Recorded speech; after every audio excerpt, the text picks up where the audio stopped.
everyone. Thank you all for attending the MLA, MSLA Library Legislative Virtual Event. This is the fourth of four, so theoretically you get the best one because I've figured out the kinks in the meanwhile. But otherwise, I'd like to introduce myself. I'm Jennifer Harris. I am the Massachusetts Library Association Legislative Co-Chair, along with Will Adamczak, who's also acting as our IT. And we have been bringing along Eileen Dyer, who is the Director of Swansea. She'll be co-chair next year. And our entire committee has been involved in preparing these four virtual events. We've had a great turnout. So far, we're close to 200 people over the 4 days, so that's exciting, especially during everyone getting back to business, the business of life. So we welcome you. I would like to just take a moment to say you can use the chat function. If you're a legislator or a chief of staff or aide, please add that into the chat. We're trying to recognize everyone as we move through the event. So I'm going to go ahead and acknowledge the folks that I have listed as registering are Senator Susan Moran, who is I'm a constituent of hers, so that's exciting, new for me.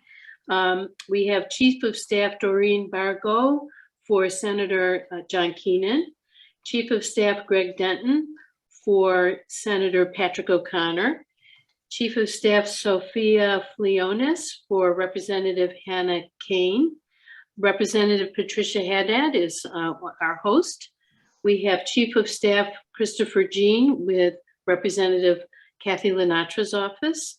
We have Representative Kathy Linatra, of course, and Representative Joan Moschino, as well as Chief of Staff Chris Westphal for Representative Fluker Oakley, and a personal favorite, which I'm allowed to say, Representative Matthew Muratori here in Plymouth. He has been, he was a host at the State House through the kindness of me asking and him providing services. He and Betty D. Benedictus have helped us for years. So hopefully, Matt, you might be up to bat next spring, 2023, when we return to the State House.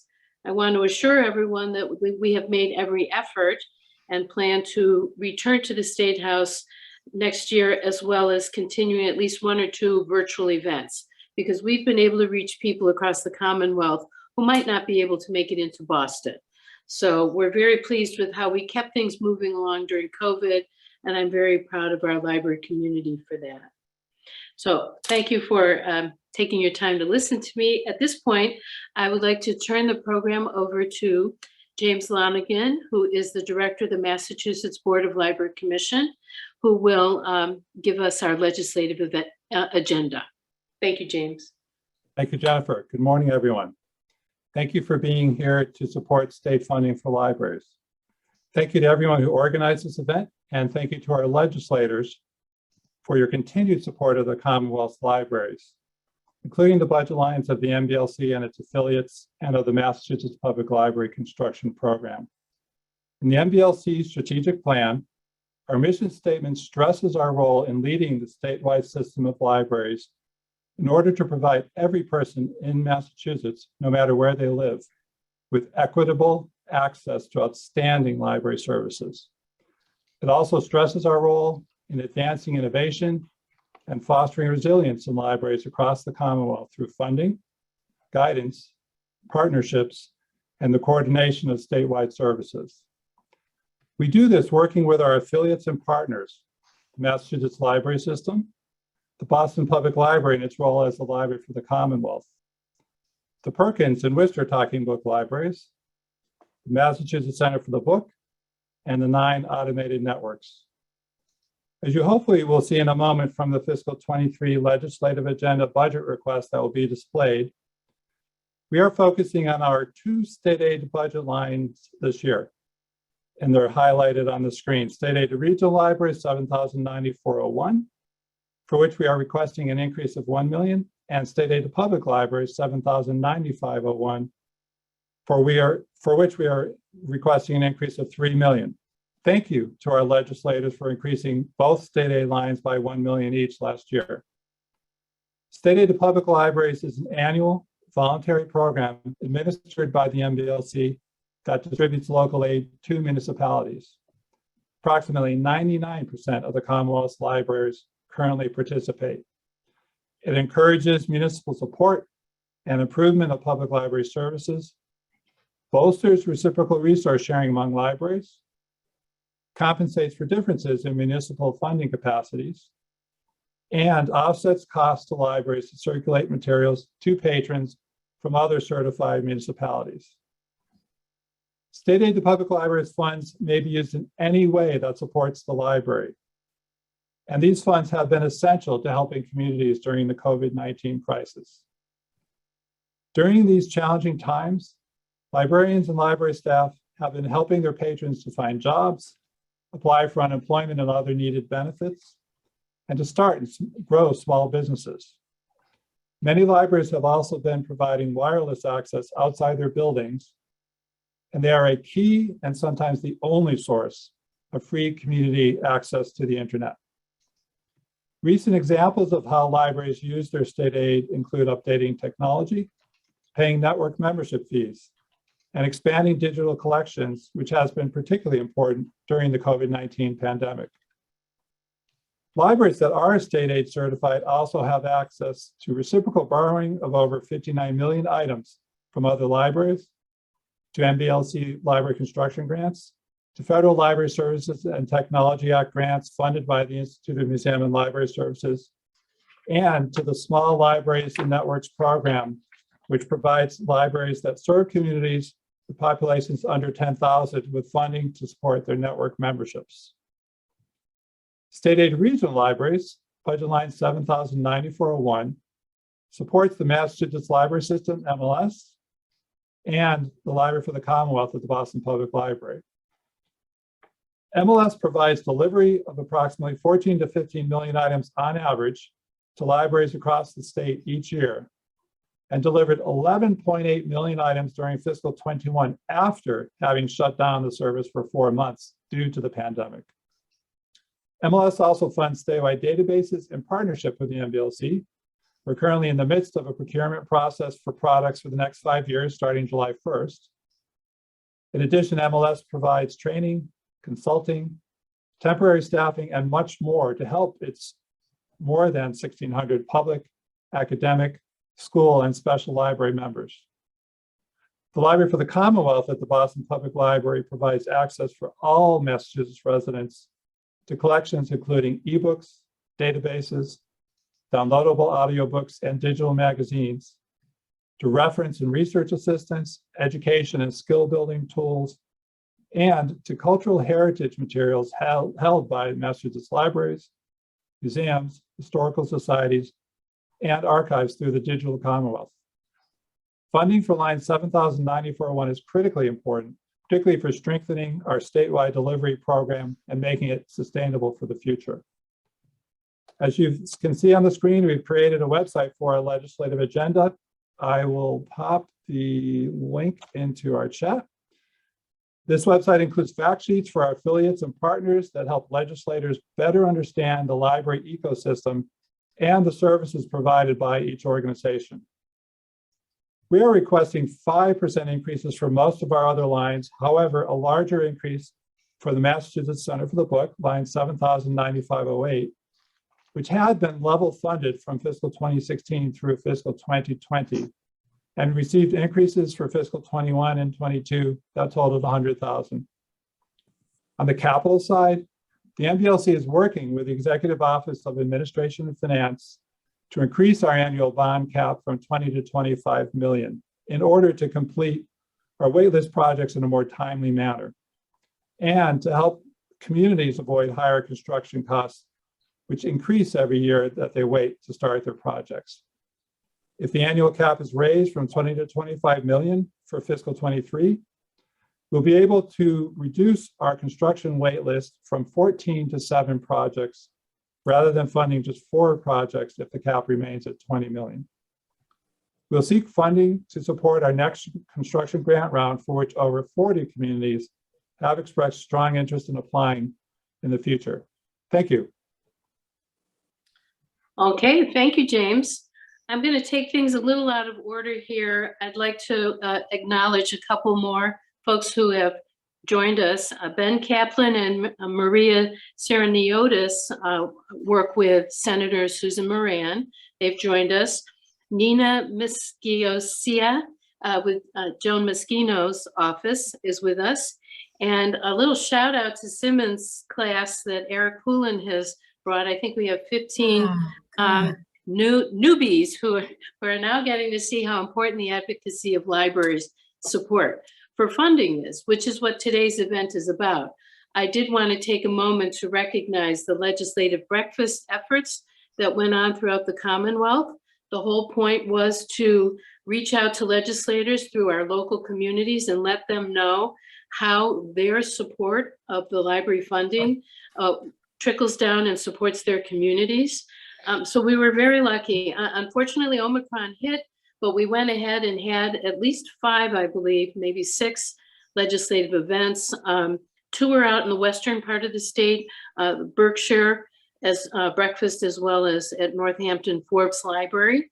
And then we had through CMLA, we also had out at the Worcester Public Library, which was a live in-person event. And it was so wonderful to be and see a new library and being able to celebrate that together. Clams on the South Shore, they held a virtual event early in the budget round.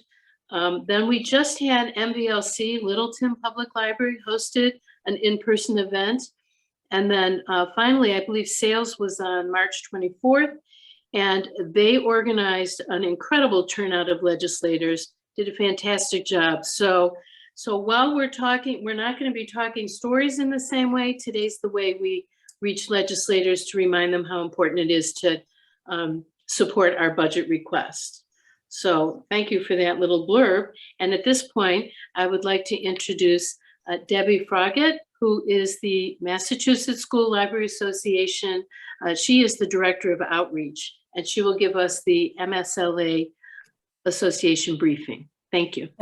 Thank you, Jennifer. It's really very exciting to know that Eric's class, Simmons students, welcome. I look forward to maybe seeing some of you later today. There's a Simmons Career Fair where I will be recruiting school librarians for Boston Public Schools, I hope.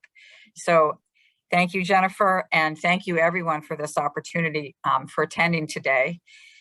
All of the elements of the MBLC agenda directly impact Massachusetts children.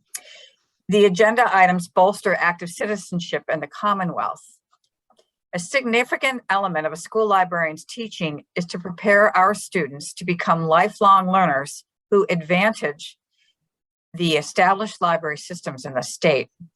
The Massachusetts School Library Association fully supports the MBLC initiatives: inclusion, mental health, hotspots for students and ebook content. In regards to inclusion, offered by many public libraries, the adult English language learning citizenship courses and basic English learning programs benefit school-age children too. When parents and guardians can confidently communicate with school librarians, administrators, and other school personnel, students access an enlarged base of resources for academic and emotional development. The mental health training opportunities and corresponding resources offered by the Massachusetts library system provide school librarians and their students with the tools and resources to receive needed support. Sometimes school librarians are the first line of defense. Similar to the nurse, the custodians, and the school librarians and teachers, school librarians work with and know every student well. What a benefit hotspots have been for students. They were lifelines to education during the pandemic and continue to do so. Many school districts provided hotspots, but public libraries were there for families and students too. In regards to ebooks, the $300,000 MBLC investment for ebooks for K-12 students expanded rich digital collections. School librarians were consulted on book selections and formats. Simultaneous use licenses allowed whole classes of students to read the same book, bolstering curriculum. These digital libraries and classroom resources were critical during the pandemic. MLS recently reported that the Commonwealth eBook 2021 circulation exceeded 1 million. Most were borrowed by students, with 561 schools participating. I must add that upon return to in-person learning, students devoured physical books. Nevertheless, e-content is here to stay, and we all learn to leverage the benefits very quickly. However, access to this e-content is not equitable. Across the Commonwealth, many schools are without effective school library programs. Effective programs offered a certified school library teacher, an adequate budget, and a responsive schedule that allows all students to use the library regularly. In regards to the Commonwealth eBook collection, only schools with certified librarians are eligible to access this amazing collection. Similarly, only schools with certified librarians can access this robust suite of the state subscription databases, or the robust suite. Currently, 908 school libraries offer this important resource, accounting for 58% of the schools. This number is astounding when we consider that there are 1,840 public schools. This means that 932 schools do not qualify for direct access to these 100% taxpayer-funded resources. MSLA hopes to work with the Massachusetts legislature and in turn the Department of Elementary and Secondary Education to secure policy that rectifies equitable access to these resources, as well as effective school library programs.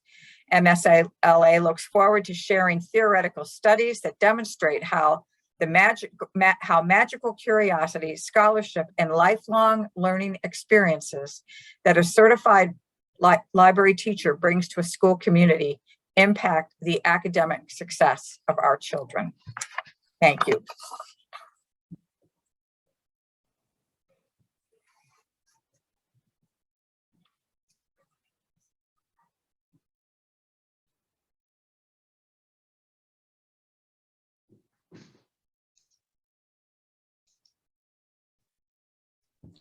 I'm sorry. Hold on a second, folks. Okay, it looks like I hadn't unmuted myself. So Will, it looks like Representative Muratori, oh, we're all set. Matt was kicked out, but now he's back in. All right, Eileen, it's time for you to unmute. I would like to introduce Eileen Dyer, who will introduce our hosts. Thank you. Thank you, Jennifer. Good morning, everybody. I'm Eileen Dyer. I am the Library Director at the Swansea Free Public Library, and I'm a member of the Massachusetts Library Association Legislative Committee. So Senator Michael Rodrigues, chair of the Senate Committee on Ways and Means, had intended to be with us to speak today, but he is currently on the Senate floor doing the people's business. So we are grateful for that. But we are also especially grateful for the Senator's steadfast support of the Commonwealth's libraries. So Senator, if you ever get to view this, thank you very much. And we'll see you next year at the State House, I hope. Moving on from that, it is my honor to welcome and introduce Representative Patricia Haddad. Rep. Pat Haddad is and has been a steadfast advocate for the 5th Bristol District, which includes the communities of Dighton, Somerset, Swansea, and Taunton in the southeastern part of the state. A former teacher and member of the House since 2001, she has served on a variety of committees, including Human Services and Elderly Affairs, Healthcare, Medicaid, Natural Resources and Agriculture, Rules, Ethics, and Ways and Means. Rep. Haddad served 2 terms as chairwoman of the Joint Committee on Education, 1 term as a second assistant majority leader, and 5 terms as Speaker Pro Tem. Rep. Haddad is an enduring library supporter and member of the Mass Library Legislative Caucus, and it is my honor and privilege to call her my representative here in Swansea. Rep. Haddad, I invite you to please take the floor. Thank you so much, Eileen. And thank you to everyone who's participating today, especially the students. It's really gratifying to realize that people understand that library science is a crucial part of not only the curriculum, but the everyday life of people in the community. It's easy to go after everybody who spoke from the library committees, the library commission, etc., because you've said all of the things that I can just now say, I support every single one of them. But I want to talk about just a couple that maybe are a little personal. I was very fortunate that a little while ago we had a regional library get together, and most of my colleagues from Bristol County were there. So it was a really great turnout. But what was great for me was that I was going in to see the chairman of Ways and Means. So all of the important arguments for why we need to do the best we can for our libraries was very fresh in my mind. But I do have to say that one I picked out, and it is very personal, and it is raising the cap. I have 2 libraries that are on the list, and they are beautiful buildings, and they are manned by wonderful people. Of course, you know Eileen, but they are old, and they don't have the great abilities that our newer libraries have. So for me, raising the cap is really, really important, because it's part of a process that we need to look much more carefully. And I know some of the people on will agree with me. Some will say, oh my God, I can't believe she's saying this. But it's my very humble opinion that we need a much better process in order to make sure that we are able to be equitable in what we give to each community. You know, we used to say this about education, but it's true about libraries as well. Your zip code should not determine what you have as opportunities.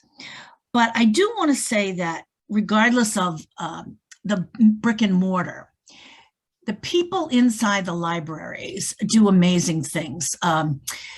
Almost every night I get to say goodnight to my grandchildren. 2 are in Needham and 2 are here in Somerset. And yesterday, one of the ones from Somerset had to tell me all about the Lego program that she had been to in the library in the afternoon. My Needham children, it's now become, a thing. Every 2 weeks is a library day or a library early evening in order to get books. And I like to think that my daughter and my son remember the stories that I told about the library. I'm a child of the 50s and 60s, but it was a very different time. We lived in the north end of Fall River, and I don't know if anybody knows the library in Fall River, but the thing that always stuck in my mind was that over the door and, really in the granite, carved in the granite, was the People's University. And it always reminded me that you didn't have to have an education, that the library was there for everyone. And so I grew up, and, now I was thinking back on it last night as I was thinking about what to say.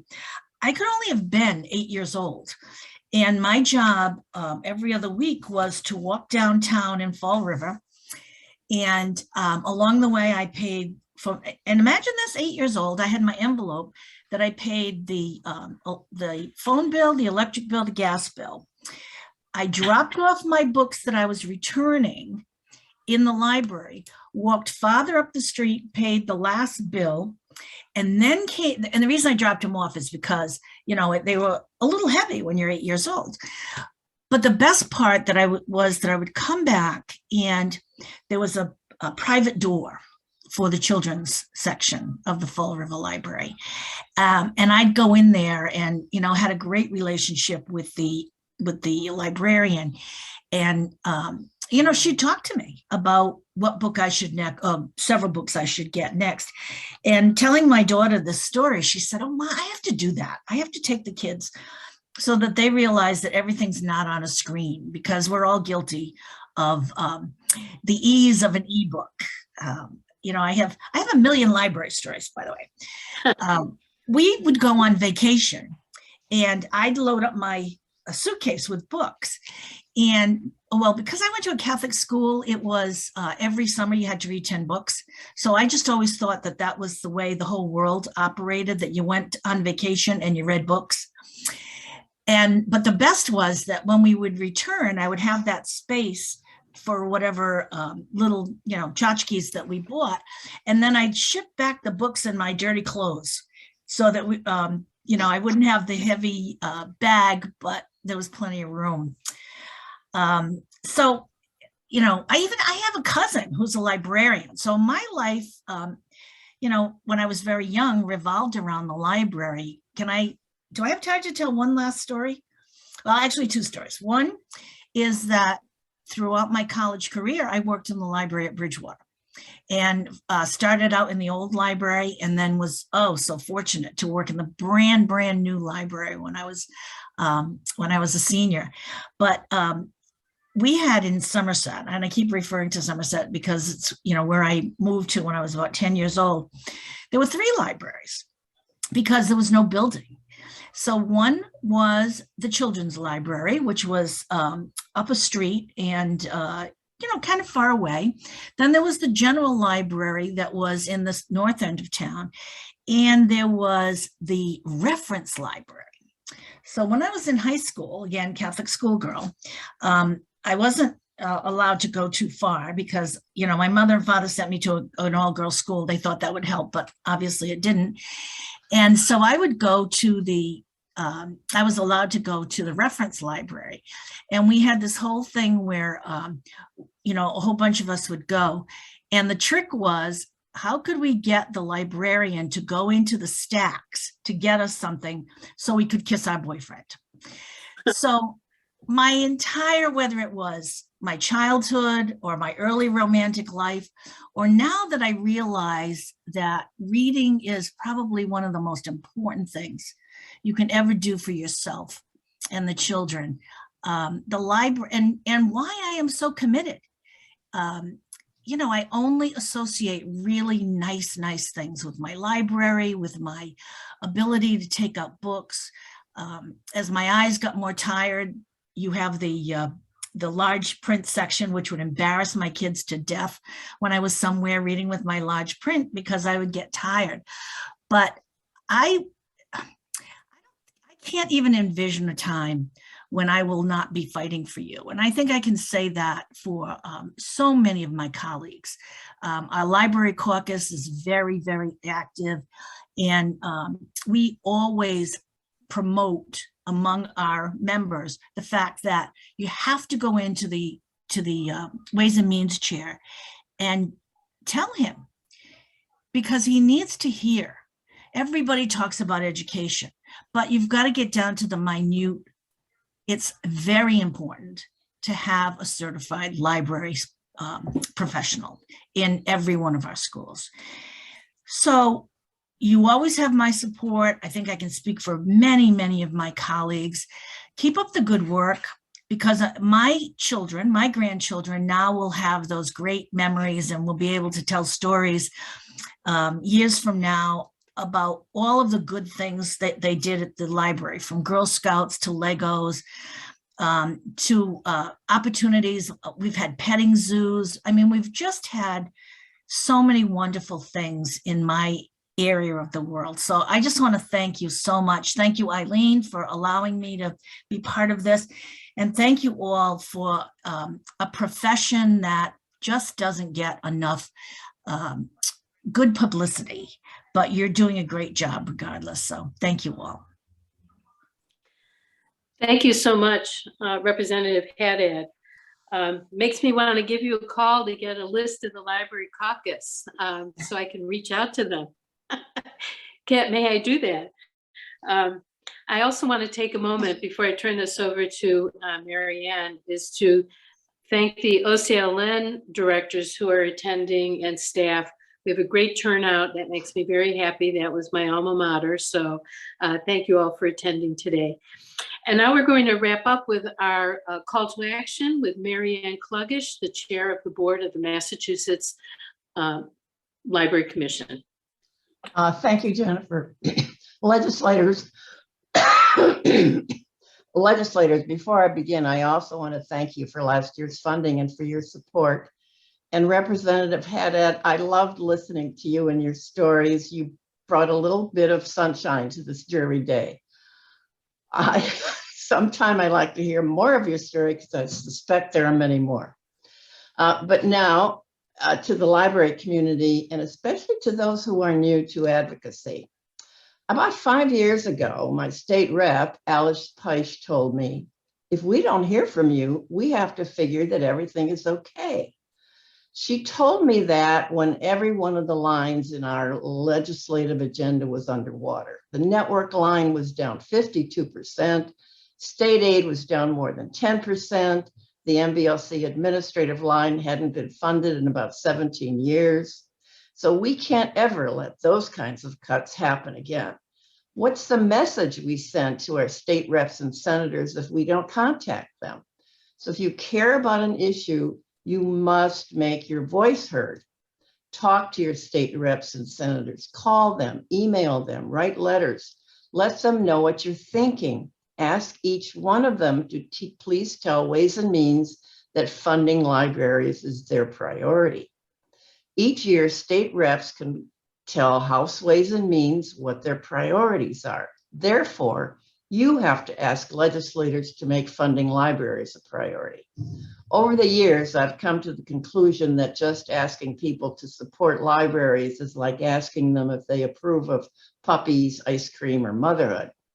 It's a numbers game. The squeaky wheel gets the oil. Think about it. If you're a state rep and you get 100 emails and calls on item X and 20 emails or calls on item Y, which one are you going to consider more important? So it's all about the numbers. Every political office tallies up the number of contacts they get on each item. I ask this every year. Can we set a small goal of just 10 people from each community to contact their reps and senators, just 10, or even better, a goal of 15, just making simple calls or sending emails. So do not let attending this legislative event be the end of it for you. Ask your trustees, your friends, your significant others to call or email their legislators and ask them to please tell their state reps and senators to make funding libraries a priority. You know that 90% of the funding in the legislative agenda that James Lonergan described goes either directly to local libraries or for services to local libraries. So when you call or write your legislators, first be sure to thank them for their past support and tell them in your own words why you need state aid, how you use it at your library, why networks are critical, why delivery is essential to your library, and why it's so important that state aid and the library requests are funded. Include the link to the legislative agenda and include the numbers if you can, like 7,09501, 7,09401, etc. Remember, if legislators don't hear from you, they have to figure everything is okay with you. And that would mean that level funding or cuts are okay with you too. So make your voice be heard. Call, email, or write to your legislators. At previous meetings, legislators told us, do it as soon as possible. And don't forget that important word, priority. Thank you. Thank you, Marianne. So I want to take a moment and thank everyone for attending, certainly the legislators and the librarians. Just so you know, the MLA Legislative Committee continues to broaden its reach. We've been working with Representative Ruth Balzer on the House Bill 4120, which is addressing inequities with ebooks and libraries throughout the Commonwealth. So we continue that work. And we're always open. If today's event interested you at all, feel free to get in touch with me and see if you want to join the committee. I'm always trying to enrich the breadth throughout the Commonwealth. So we also have another opportunity to communicate with our legislators through the Engage function, which tomorrow, I believe any of the attendees will receive a link. And basically we set you up with, you can find your legislator and maybe an opening remark, and then you put in your personal information so that you can reach out to your legislators in an easy and convenient way. But that still doesn't mean phone calling works, and certainly making appointments within your own library inviting your legislators to come to events now that we're starting to open up again. So we want to get back to normal safely, but I think that we've already seen the involvement of our legislators, and we will be seeing them in the future. So thank you all for attending, and stay well, and we'll see you next year at the State House.